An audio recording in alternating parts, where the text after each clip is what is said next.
Record দরপতনের শিকার মার্কিন ডলার। চলতি অর্থবছরের প্রথম 6 মাসে অন্তত 10.4% দরপতন ঘটেছে ডলারের, যা 1973 সালের পর সবচেয়ে বড় পতন।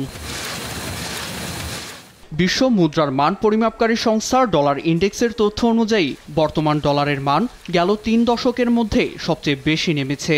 জানায় মঙ্গলবার ডলারের মান 96.4-এ গিয়ে ঠেকে, যা গেল অর্থবছরের শেষার্ধেও অন্তত 110-এ ছিল।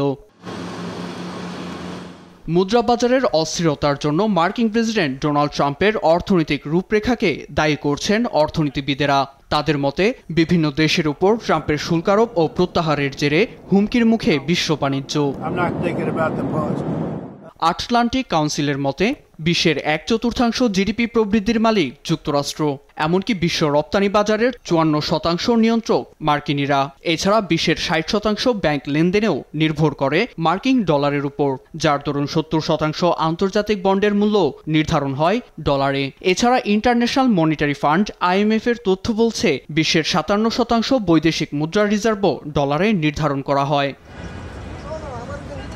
এতে মার্কিন অর্থনৈতিক পরিবর্তন ও ডলারের দরপতন বিশ্ব অর্থনীতিকে ক্ষতিগ্রস্ত করছে বলে আশঙ্কা প্রকাশ করেন ব্রাজিলের অর্থনীতিবিদ ডক্টর কার্স্টেন জুনিয়াস।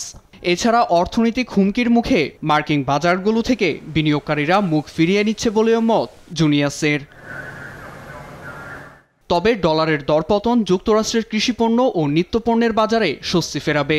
এতে দেশটির নিম্ন আয়ের মানুষ উপকৃত হবে বলে মন্তব্য করেন ট্রাম্পের অর্থনৈতিক উপদেষ্টা পরিষদের প্রধান স্টিফেন মিরান।